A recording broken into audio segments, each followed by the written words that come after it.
Hey there, and welcome back for a kind of unexpected end to Module 1, because in the last video I told you, okay, next you're going to go on to Module 2, but here I am again. So I'm bringing you this lesson in 2020 as kind of an extension of the things that we've been talking about in Module 1 and how to really apply them to all settings so that we can make sure that we're really ready for whatever next year brings us.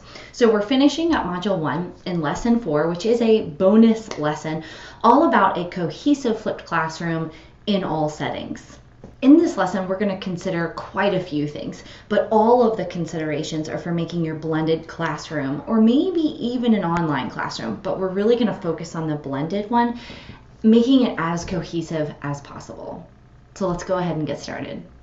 In the last 3 to 4 months and in the upcoming 6 months, it's going to be defined as the year of a lot of change and a lot of unpredictability. And so what I want to recommend to you is that instead of taking your class as it was and trying to fit it into any mold, let's get back to the basics. Okay, so when you have some time, just take a few minutes, like maybe set a timer for like 5 minutes. Get to some quiet space and just wipe your brain clean of what your class has been, what your course has been, and all aspects of your classroom. Only momentarily, because I might say that and that makes you have like a mild panic attack. Only momentarily. With the goal of thinking, what is the ultimate goal of your classroom and your course? Right? Really do some thinking about that. Wipe your mind clean of all aspects of your classroom that you have worked hard on for years, but just kind of wipe your brain clean of those for a minute and get back to the basics. Okay, what is the ultimate goal of my course? You're probably going to come to some conclusion that is that your students meet the objectives, right? Those standards set out by the state or some other organization so that they can ultimately prove that they have learned in your classroom. And as we work through these lessons and as you're making decisions for your classroom next year, no matter what the setting might be, please come back to that basic understanding of your course. That is that your students are able to both learn and prove their learning in your course. That doesn't mean that it didn't happen in your classroom beforehand, but if that is the last thing that you hold on to, you are doing a good job. Okay, so it's kind of nice to kind of put our mindset where it needs to be and get back to the basics so that every aspect of our class goes back to that ultimate goal and really aiding our students in the really awesome but very messy process of learning. And that's what you'll find your shift will be as well. And that you're not able to literally, physically be over their shoulder making sure that they're doing work. You can do those in other ways virtually. It's just not as effective, as I'm sure you've already learned. But now your role is very much about aiding your students, supporting and guiding your students through the process of learning that you're laying out for them. So that's just one area where I think it would be nice to do that before you then go start making decisions about how this is all going to work next year. So let's get to the point of this lesson, right? It's that cohesiveness that we're wanting to have, and that you could be doing all the work of flipped classroom formula, getting your class ready to go to be flipped for a normal setting, and then right, you need to get it ready for a blended format. No matter what setting you're in, you want it to be as cohesive as possible. And so what that means really, and I just looked up the definition, is that when parts of a whole really work together, getting back to that ultimate goal of your classroom. So I want to start off by showing you the student experience of the flipped classroom. And here's what it is.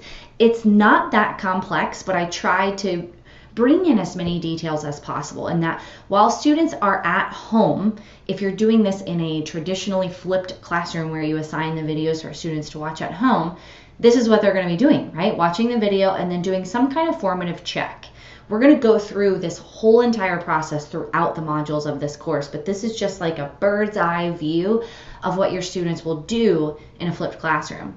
Then in class, they're doing all of these things, all of the things that you've dreamt about your students doing in a more student-centered classroom, right? But here's the thing, that's really going to shift if we have a blended setting. So fitting all of those things, right? What they do at home, and then all of the things that they do in class, you're not going to have time for that. So fitting that into a blended format, my biggest recommendation is this: time spent that your students are working on things outside of class needs to equal in time 1 class period per subject. Okay, so at the middle and high school level, for instance, right, so these blocks down here are just a for instance. If students have a 45-minute bell, they should be spending no more than 45 minutes per day on that class's work. Then at the elementary level, think of how much time you spend in one center or on one task. I can't imagine it's any more than 15 minutes around that marker, right? And you probably want to reduce what you normally would spend in the classroom time because you don't have that structure. You can't guarantee that structure for your students. So I recommend about 15 minutes per task or per subject, let's say. And that so the student is assigned no more than 15 minutes of work per subject per day. So let's say if you're hitting on just the 4, maybe even just 3 main subjects at the elementary level, like reading, writing, and math, and then maybe you work in some social studies and science elsewhere, you do that within the reading part of things, right? That's 45 minutes to an hour tops. Now, you might be thinking to yourself, even at the elementary level, but definitely at the middle and high school level, well, I had a 45-minute class period, but then we also had homework. So my students were doing about, let's say they had a half an hour to 45 minutes of homework a night. That's 90 minutes that you had of their time every single day. Here's the thing. You had transitions in the normal setting where you had them for 45 minutes a day. And then they went home, like very physical, literal transition, right? They went home, had some kind of break in there. They don't have that transition at home. So don't account for what was homework time. Stick to your bell time. Granted, that is my suggestion. So you could take that and just throw it out the window. But that is my suggestion given the distractions that are at home, the less structure that is at home. And again, remember, we're wanting to set our students up for our flipped classroom, even if that means it's blended or hybrid. So I'm going to use a very commonly known phrase and use it to our advantage here, right? You've heard of reduce, reuse, recycle, right? As you're doing this work to build your flipped classroom, I want you to be thinking to yourself, okay, if my school decides that we're going to go to a blended or online format, here's what I need to do. I need to reduce, reuse, recycle. And here's what I mean by that. When it's time for you to reduce, when they make that call, you want to reduce assignments and you want to reduce platforms. We're going to talk more about what that looks like, but meaning assignments is that you need to make sure that the few things you are doing on a routine basis are super effective and reducing everything else. You also want to reduce the platforms or the tools that you use. This is why Google Apps for Education is amazing, because it's one platform, right? Now, that doesn't necessarily mean it serves all of your needs. So I would say try to stick to the rule of 3, and that you have 3 platforms that your students need to know for your classroom. And a big, huge advantage would be if they're platforms that they are using in other classes as well. You want their brain space to be taken up by your content, not where they access it. So try to minimize, reduce how much brain space they're needing to use to remember what tools to use when. Reuse. For instance, the notes, especially at the middle and high school level, if they're taking notes on a piece of paper, that needs to be a reusable, living, breathing document that they reference a lot, and you need to be reminding them to do that, whether it's at home or in your classroom. And then, like kind of what I was saying in reduce, but you want to have one set of tools that you use every single week. And we're going to talk about how we might work that into our weekly routine soon. And then recycle. And a really a better educational word to use here would be remediate. So remediate, recycle back, right? Remediate back to topics during especially your in-person time, helping hoping that that in-person time can very much be one-on-one or one on a few in small group time. So here's what that student experience framework could or should even look like in a blended format, and that all of this now is done at home, whereas much less is done in class, much less. So you're welcome to kind of pause and look at kind of the recommendations there. And again, we're going to be focusing on these different aspects in future modules and really diving deeply into them. This is just kind of a preview for you. Okay, second big takeaway is a weekly routine. You want to make sure that your weekly routine is exactly that. It's a routine, and that by week 3, your students are working like a well-oiled machine because they know exactly what to expect. And then I also mean that you have consistency in and through your weekly routine, right? It is the same, but within it, the variables within your weekly routine are the same. Here is a suggestion for the middle and high school level. I made this template that is very much a student handout that you would give to them either in person in a blended format, or you would assign to them or email them in an online setting. You can grab this link to this template in the PDF guide where you're watching this video. But here's the thing, this is communication with your students on what your weekly routine looks like. So you want to let students know what they are doing out of class and what to expect in class. At the middle and high school level, they can handle both. You also want to let them know how they're going to be held accountable. So that's why at the bottom I've included a section for quizzes, and you're welcome to call that whatever works for your classroom. This is going to look the same every week with almost the exact same expectations. So you notice that I have prep work, meaning prep work for what would be day A. This is what you need to accomplish, right? I would be printing this out for my students so that when they come into my classroom on day A, I can see that they've checked off and done those items, just because it's like a quick accountability system there. And then day A, this is what we're doing in class that they can expect. Prep work for day B, right? Now, I didn't date these. I also didn't say, this is for or this is for this group of students, this is for this group of students. No, this is one handout that is applicable to all of your students because they're all going to have A days and B days, right? Or it could be structured where you have a group of students that are your A students, your group of students are your B students, and that's who you see on A and B day. So you would just want to change the day A and day B to something like day 1, day 2, rather than A and B. It just depends on the language that your school and your district is going to use to communicate to students and how helping them to really understand what that schedule is going to look like. Great thing is, it's in a Google Doc and you can have it and make it totally your own. And then here's an example at the elementary level. You want to let students know what they should be completing outside of class, okay? Don't overwhelm them with details of what you're going to be doing in class.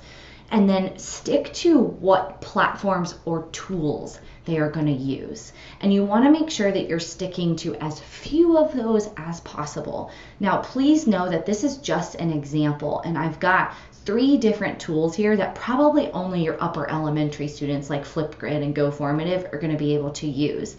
This could be simply a website, right? Like go to pbskids.org and watch this video, or go to Mrs. Rice's Google site and watch this video, right? So it doesn't even have to be Edpuzzle. Any of the platforms that you're going to be using in your classroom, you're telling them where to go and what to do.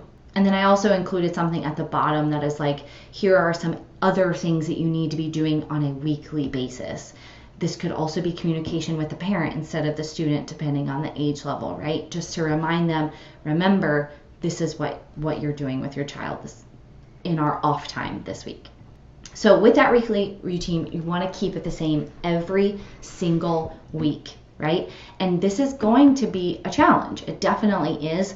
But whenever possible, think of how can I make this in the same, using the same tool on the same platform, same expectations that they've done, so that they aren't overwhelmed with any of those changes.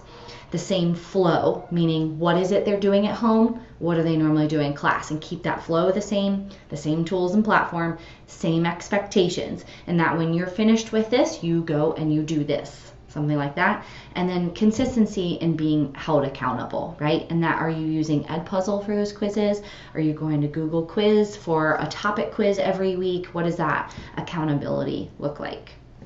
Which leads me to the last topic that I want to bring to your attention if we're moving to a blended or even online format, right? And it's about accountability, meaning through assessments and how your students' grades are formed through those assessments. Couple of things. One being our mindset. Holding your students accountable in the blended or online setting versus the traditional setting is not the same. And so our expectations for how we hold our students accountable cannot be the same. Here's what I mean by that. You can still assign the quizzes and the other forms of assessments you've always used in your classroom. You can do that in the blended and online format. But it's not going to mean the same thing because students are able to, quote, cheat, right? They're able to look at their stuff. Now, does that mean that it shouldn't count for a grade? That's up to you. But I also don't know that you need to spend a lot of brain space changing that normal routine that you've normally had in your class. If you counted topic quizzes in the past, count them now. And you know what? If it inflates grades a little bit, that's just the setting that we are in right now. And I think that there's bigger problems and issues that need to be tended to right now. And so if our students get a little bit of comfort out of knowing, you know what, I looked at the answers, or I looked up a few things here and I got this grade, so be it, right? And you can have those open conversations with your students as well. But I wouldn't spend a whole lot of your time worrying about that, even with the, quote, rotten apples of who completely just straight up cheat, right? Even with those, you don't want to spend a lot of time making changes here because it will get back to normal. Just focus on the learning process with your students and trying to make it authentic assessments of, are they truly learning in your class? And secondly, as usual, stick to the same stuff, right? Consistency. So that if you have one topic quiz per week, great, make it one topic quiz per week that is an assessment of everything they should have done that week. Really, that's the way that I would go, especially at the middle and high school levels, like per subject. You've got a topic quiz or a weekly quiz to kind of sum up, okay, how have you been doing all week long? And then in the elementary and lower levels, what does that accountability look like? Is it through apps like a Raz Kids or a Freckle that's online and then is able to communicate to you that they've been doing those things? Or is it simply just tracking, okay, communicating with parents, were they able to complete this, were they able to complete this, etc. So that wraps up our kind of building a cohesive classroom in a blended setting. And my hope being that your takeaways that with that student experience framework, what to reduce, reuse, recycle, the importance of consistency in your weekly routine, and then just some considerations about accountability and assessments during this time. So some take action now pieces. As you're creating your unit guides and your calendar that we just talked about within this module, be very aware of what you'll reduce. So keep planning as you set out to plan in your unit guides and your calendar, but do some thinking and then eventually planning once your school decides what your schedule will be on what your weekly routine is going to look like, right? And take that template. You can even take it now so that you don't forget, name it for you, maybe put your own Bitmoji in there so that you accomplished something, right? And then be ready to start implementing because you've spent, about maybe 30 minutes this week thinking, okay, what will my weekly routine look like if this is a blended or even online format? So now we are ready to say that in the next lesson, you're going to learn all about those prerequisites, those foundations really needed before you start creating your flip videos. And I'm super excited for that. So we'll see you when that video is live, and I can't wait until then. See you next time.